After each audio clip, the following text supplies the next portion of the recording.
When I got a heavier pick, I realized that because a light pick was like flopping in my hand. I'm trying to play notes, and I always felt if you slowed down a camera, it would be flopping like a fishtail, you know. And so when I got a heavier pick, all of a sudden, I had clarity. And then when the jazz picks came out, actually one of my students, when I was a teenager, I graduated high school when I started teaching guitar, and one of his, he came up to me and said, "Have you ever seen these?" And he's the one who showed me. I've used jazz picks ever since, but here's the moral of this whole story. I spent years trying to figure this out, but I did.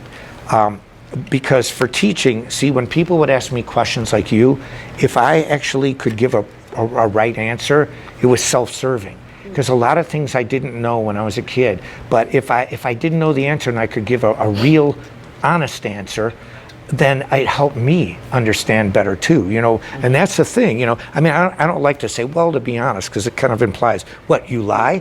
You know what I mean? You know, well, to be honest, well, what is the rest of the stuff that you say? And so, but anyway, here's what I learned. When I watched people like Olde Smiths, he does this open.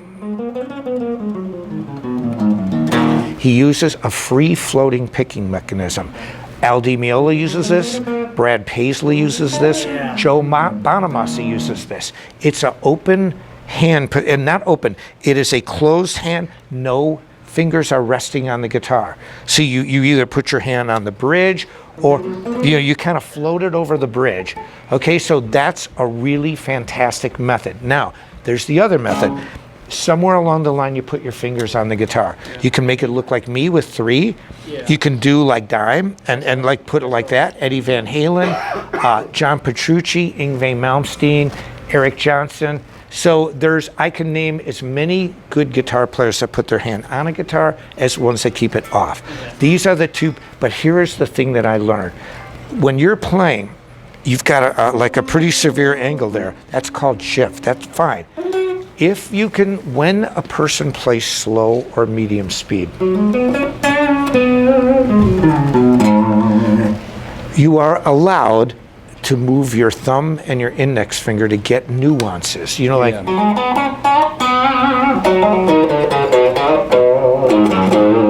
you know what I mean? You're trying to, so my hands move like that.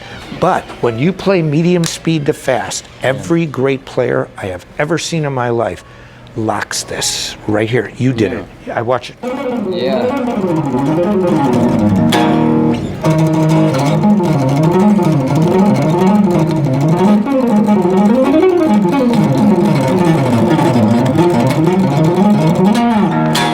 When I play, it is locked, okay? Now, it does, and see, the only thing we have in common as players is not the way see, people don't look at the way my hand looks. See, I got lucky in this, and I'll tell you why. People say, well, you know, Batio uses his, you know, Michelangelo Batio uses his elbow or his wrist. Yeah, I use them both. See, I got lucky because a human wrist moves like this, okay? I move very minimally. See, it's kind of like my wrist moves like this and it's a little bit of my arm. It's not a lot of anything. Yeah, it's really fast. When you see me tonight, it's going to be light speed, you know? I mean, it's really... You in like a fulcrum, and so it's just like Occam's razor. Yeah, you can move in a little bit. Okay, no, I mean, I can't even get that close. But the way you see the positioning is, so you have these, like, as an anchor there, and then you kind of... Yeah, I anchor it, and see, the trick is, like, when I play medium speed like this, or I do an arpeggio, you hear that, you know, you hear all the notes. It's a very even technique, but it's also even if you're Joe Bonamassa or Brad Paisley. When he was playing, it was real even. So see, what I can do is I can watch you play. Let me show you the way you find out your picking style. I have a few PPS, potential picking speed. Everybody's potential picking speed is determined by something super simple. Tremolo? Just a tremolo. And when you watch that, everybody, just try this. Just put I use the 12th fret 4th string. And I use like my 3rd finger. And see, I do this because I use my first finger to block it. I call it fretboard hand muting. Is there a lot of tension on the wrist though? Should it be like that way? Like if right here. Well, if it hurts there, then you have to alter it. Then there's a problem. From something else. Or? Yeah. My wrist kind of pops almost like. See, look at that. That's really fast, man. See, and you're not using a lot of anything. But so is it? But I feel a lot of tension in this, like someone with. Here, plug it in. But and see, the moral of the story with my picking technique is the way it looks is not matter. It's what you do in your thumb and your index finger. The tiny mechanics. Yeah, like what you do. See, when you play, this never moved. This never moved. You're touching my heart. Thank you. Give me a compliment. Thank you. Yeah, try it again. See how it's uneven like that? See, this is why this exposes so much stuff. The unevenness can be cured by just play it slower. Finger tempo. Yeah, and see, move it, and see again, slow equals fast. That unevenness is something that can be corrected. It's not like this. You think like that? Yeah, okay. and see, and plus probably nobody ever said to do it. You know what I mean? Yeah. You know, and see, what I learned is that when you play like this, every person, like try it, harder. Yeah, see, it's not hard enough. That's better. Yeah, I used to drive my sister and my mother nuts. I swear to God, I sounded like Revenge of the Angry Gnats. I used to sit, my sister used to start, you know, like brother and sisters do. I would like, you know how hard that is?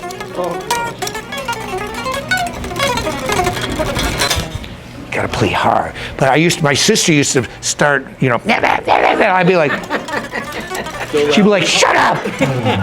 I just shut up and do this, like, and my mom would go, shut up! My mom would, play your stereo as loud as you want. Stop this. I mean, really, it was like a swarm of mosquitoes. They went insane. But because I could pick so hard. But that hardness is the way great players play. Yeah, because watch great players.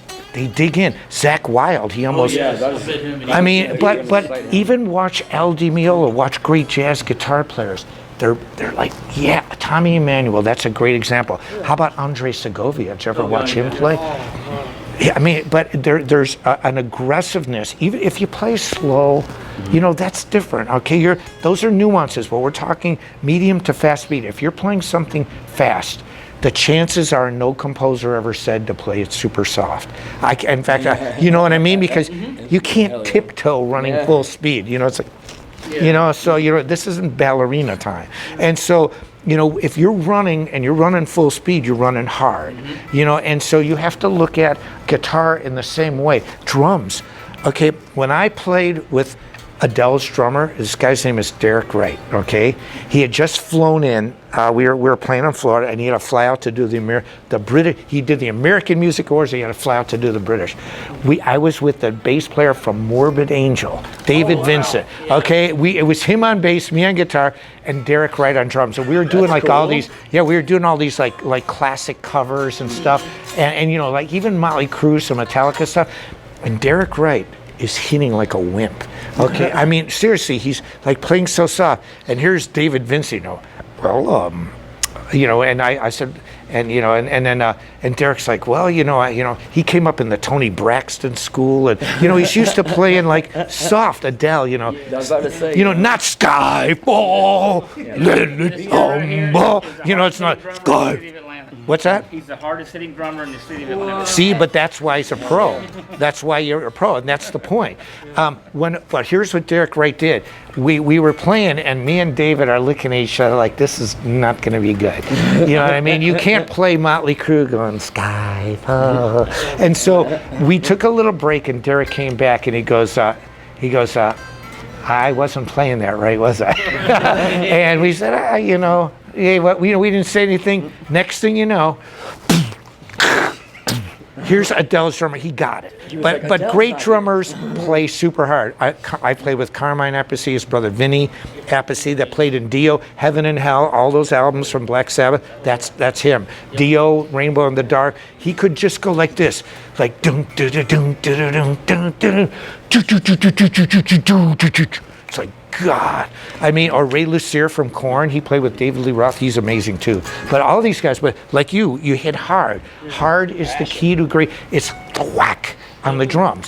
Kenny Aronoff, that played with John Mellencamp. You know, if you ever heard that song, Rain on the Scarecrow, the snare is just whack. You know, he hits super hard. Yep, Vinny, again, can you imagine Cowboys from Hell?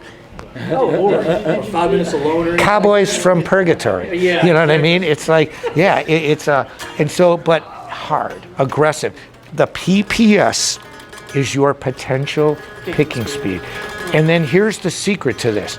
See, when I play like this, my picking speed on tremolo, I don't even have to play it that fast. But that translates, just this alone. See, just doing this, I always start having, it's really fast. You don't have to have the fastest tremolo to be super fast. But see, what I do is this. When I'm playing, your PPS, your tremolo, and when you show your son the tremolo, that is the best way you pick. And I guarantee you're not going to be doing this. So what you do is you try to create your style of picking around that tremolo. And again, all this is on the DVD, so, and we're filming it too, so we'll be able to give people copies.